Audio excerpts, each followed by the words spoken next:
यादव। आज मैं आप लोगों को difference between plasma and serum के बारे में डिटेल में आप लोगों को एक्सप्लेन करूंगा। तो दोस्तों, हमारा फर्स्ट मेजर डिफरेंस है प्लाज्मा और सीरम के बीच में। Plasma is separated from anticoagulated blood and serum is separated from without anticoagulated blood. मैं आप लोगों को समझाना चाहूँगा। मान लीजिए पेशेंट का बॉडी से हमें ब्लड सैंपल कलेक्ट करने के बाद यदि मान लीजिए हम क्या करते हैं ब्लड को, या तो मान लीजिए ये पर्पल और लेवेंडर कलर वाला जिसमें एडिटी है, डाइपोटेशियम एडिटी है और ट्राइपोटेशियम एडिटी है, एंटीकोगुलेंट प्रेजेंट है, इस वायल में ऐड करते हैं। या तो इधर मान लीजिए हमारे पास ट्राइसोडियम सिट्रेट वायल है, blue sky top.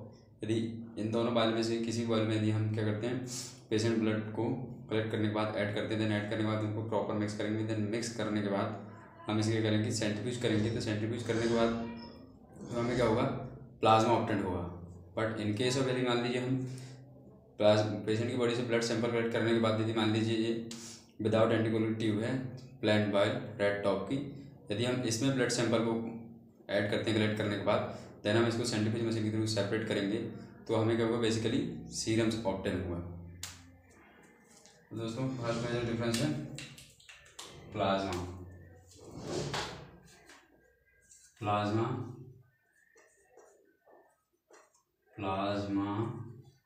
is separated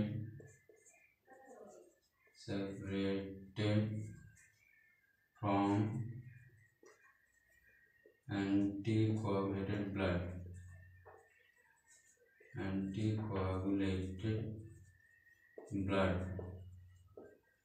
दोस्तों serum is separated from without anticoagulated blood. Serum is separated from without anticoagulated blood. Then दोस्तों, हमारा नेक्स्ट डिफरेंस है कि बेसिकली ये दोस्तों, यदि प्लाज्मा क्या है एंटीकोगुलेंट के बेस पे, तो प्लाज्मा में क्या होगा दोस्तों, हमारे पास एंटीकोगुलेंट प्रेजेंट होगा। और इन केस ऑफ सीरम में क्या होगा, एंटीकोगुलेंट एब्सेंट होगा। क्यों होगा दोस्तों, क्योंकि बेसिकली क्या कर रहे हैं हम ब्लड को या तो सोडियम साइट्रेट वाले में ऐड कर रहे हैं, या तो मान लीजिए हमारे पास जो डाइपोटेशियम एडिटी है, ट्राइपोटेशियम एडिटी वाले में ऐड कर रहे हैं। तो इसमें क्या है, एंटीकोगुलेंट प्रेजेंट है। तो बट इन केस ऑफ जो प्लान वाले में यदि हम पेशेंट के ब्लड सैंपल को ऐड करेंगे, देन सेंट्रीफ्यूज करेंगे, तो इसमें क्या होगा, एंटीकोगुलेंट एब्सेंट होगा। Second, anticoagulant are present in plasma and in case of serum के केस में क्या होगा दोस्तों, ये हमारे पास प्लेन वॉल है, प्लेन वॉल में कोई एंटीकोगुलेंट है ही नहीं, तो anticoagulant are absent in serum. Anticoagulant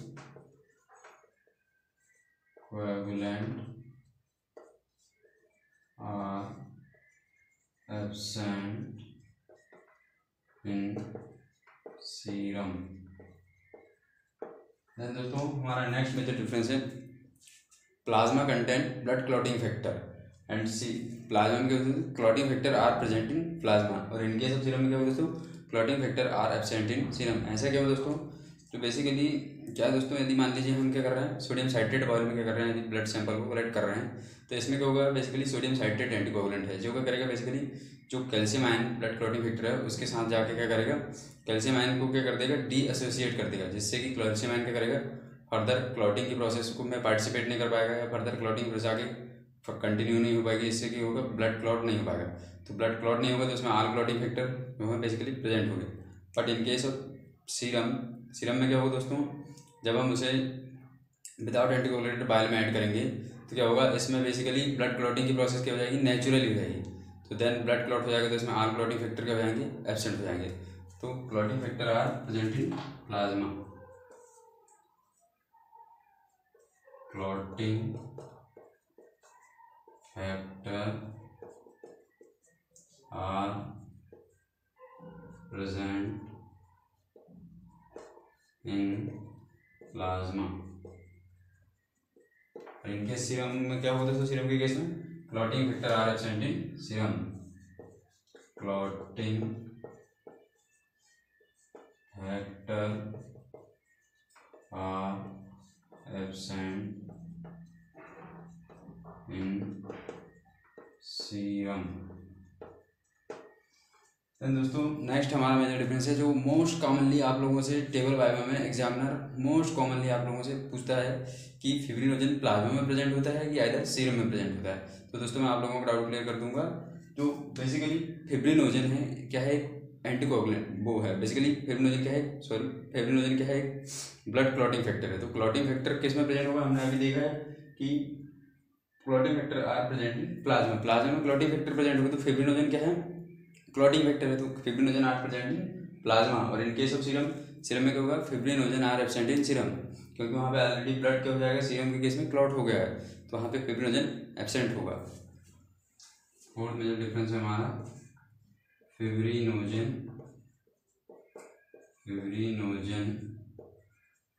are present in plasma. और इन केस ऑफ सीरम में क्या होगा दोस्तों, fibrinogen are absent in serum, fibrinogen are absent in serum. Then दोस्तों नेक्स्ट हमारा डिफरेंस है यूजेस के बेस पे कि हम प्लाज्मा का यूज़ किस चीज़ के लिए करते हैं एंड सीरम का यूज़ किस चीज़ के लिए करते हैं। तो दोस्तों plasma is use for coagulation test. Coagulation test मान लीजिए जो कि जैसे मान लीजिए हम क्या करते हैं PTINR और APTT, दो टेस्ट परफॉर्म करते हैं हम कोगुलेशन टेस्ट में। तो बेसिकली उनको ब्लड सैंपल को हम किस में कलेक्ट करते हैं जी, ब्लू स्काई टॉप, जो कि इसमें क्या होता है basically try sodium citrate anticoagulant होता है। तो इस वायल के यूज हम क्या करते हैं, दो टेस्ट परफॉर्म के लिए PTINR and APTT test perform करने के लिए हम क्या करते हैं, प्लाज्मा का यूज करते हैं। और साथ में plasma use for blood transfusion. Blood transfusion में यदि मान लीजिए प्रोटीन को, इन केस में मान लीजिए पेशेंट को क्या है, प्रोटीन डेफिशिएंसी है एंड आइदर, या तो मान लीजिए प्रोटीन डेफिशिएंसी के साथ साथ यदि मान लीजिए उसको क्या है, ब्लड क्लॉटिंग फैक्टर की डेफिशिएंसी है। तो blood clotting factor and protein की डेफिशिएंसी को पेशेंट की बॉडी में फुलफिल करने के लिए क्या करेंगे, हम ब्लड बैंक में करके पेशेंट की बॉडी से ब्लड सैंपल कलेक्ट करेंगे। देन कलेक्ट करने के बाद उसको क्रायो सेंट्रीफ्यूज मशीन के थ्रू सेंट्रीफ्यूज करेंगे। देन सेंट्रीफ्यूज करने के बाद हमें बेसिकली क्या होगा, फ्रेश फ्रोजन प्लाज्मा ऑब्टेंड होगा। देन फ्रेश फ्रोजन प्लाज्मा को क्या करेंगे, पेशेंट की बॉडी में ट्रांसफ्यूज कर देंगे।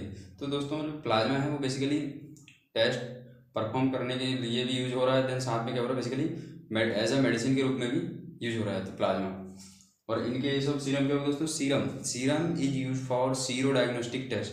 एग्जाम्पल के लिए मान लीजिए serological test, HIV, HBsAg, VDR, dengue, chikungunya, malaria के लिए नहीं होता, मलेरिया के लिए हेमेटोलॉजिकल टेस्ट HDA वायल का यूज करते हैं हम बेसिकली। और साथ में जो सीरम है उसके भी हम बायोकेमिस्ट्री टेस्ट लाइक मान लीजिए liver function test, kidney function test और आदि, और हार्मोनल टेस्ट मान लीजिए थायराइड फंक्शन टेस्ट हो गया, विटामिन D, इन चीज़ों को परफॉर्म करने के लिए हम क्या करते हैं, सीरम का यूज करते हैं। तो दोस्तों हम लिख लेंगे fifth major difference, plasma is used for coagulation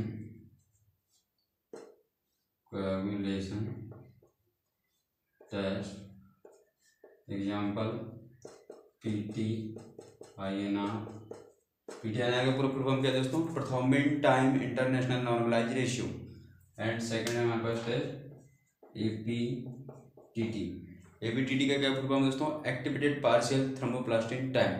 and दोस्तों प्लाज्मा की हमें कैसे, plasma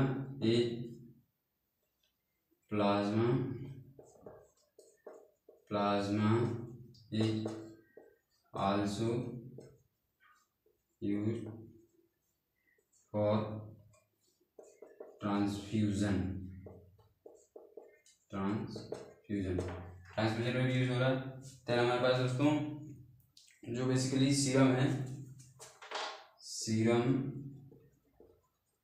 is used for sero diagnostic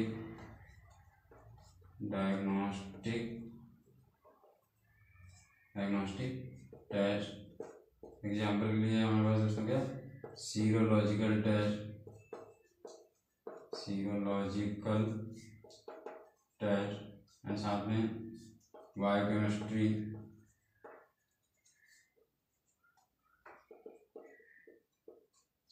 as well as hormonal test perform करने के लिए हम सीरम यूज करते हैं, हार्मोनल टेस्ट। एंड दोस्तों नेक्स्ट सिक्स्थ हमारा मेजर डिफरेंस है कि plasma quantity is more compare to serum, but in case of serum क्या होगा, serum quantity is less. Sixth हमारा मेजर डिफरेंस है plasma quantity is more compare to serum के comparison में plasma की क्वांटिटी हमें मोर ऑप्टेन होगी जब हम सेंट्रीफ्यूज करेंगे। Then serum quantity is less, serum quantity is less.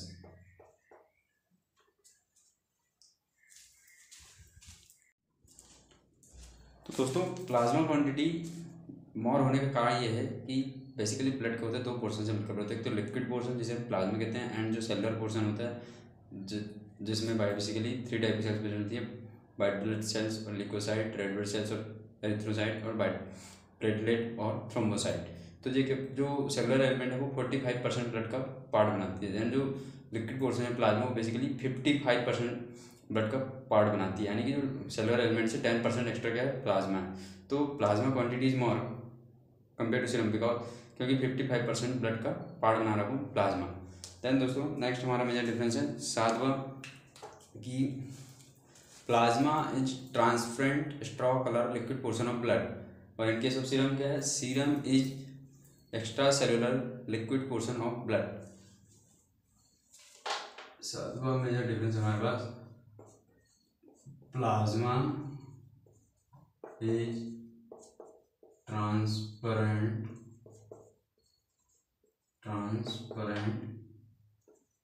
Straw colour liquid portion of blood. Plasma क्या है दोस्तों, ट्रांसपेरेंट है, एज प्लस साथ में क्या है, स्ट्रॉ कलर थोड़ा सा येलो कलर है, और लिक्विड पोर्शन है ब्लड का। एंड सीरम क्या है, serum is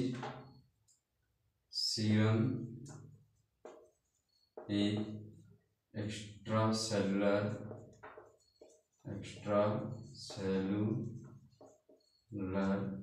liquid portion of blood, liquid portion of blood. दोस्तों एक्स्ट्रा सेलुलर का मतलब क्या है, जो बेसिकली ब्लड में 3 टाइप की सेल्स प्रेजेंट होती है, मैंने अभी आप लोगों को बताया कि red blood sales, white blood cells, platelet. मतलब ब्लड का जो सेलुलर पार्ट के अलावा ब्लड में जो पोर्शन प्रेजेंट है उसे हम क्या कह रहे हैं, सीरम, जो कि एक्स्ट्रा सेलुलर मतलब एक्स्ट्रा मीन सेल्स के अलावा जो ब्लड का पोर्शन है उसे हम कह रहे हैं सीरम।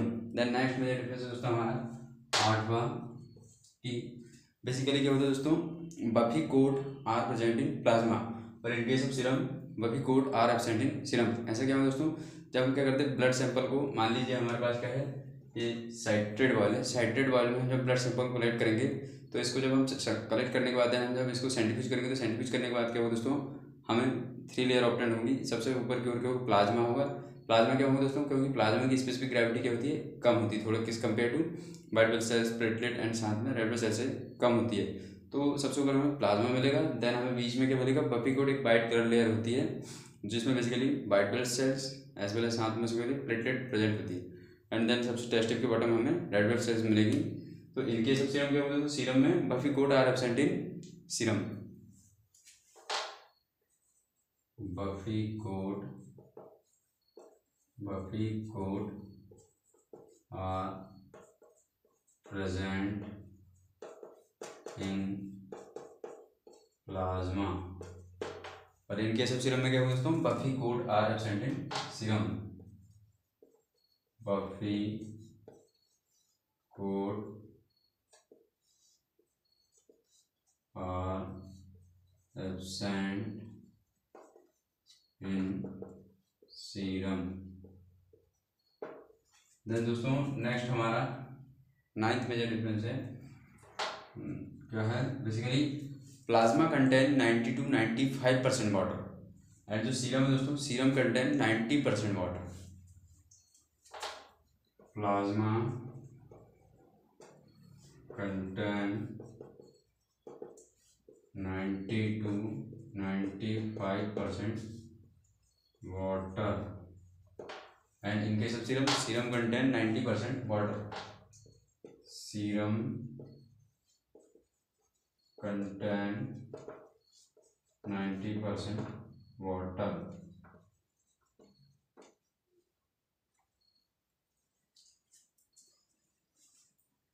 तो दोस्तों I hope you will understand difference between plasma and serum. तो दोस्तों यदि आपको वीडियो यूज़फुल लगी हो तो वीडियो को लाइक शेयर एंड सब्सक्राइब करना ना भूलें। यदि दोस्तों आप कोई मेरे को सजेशन देना चाहते हैं तो कमेंट बॉक्स में कमेंट कर सकते हैं। धन्यवाद।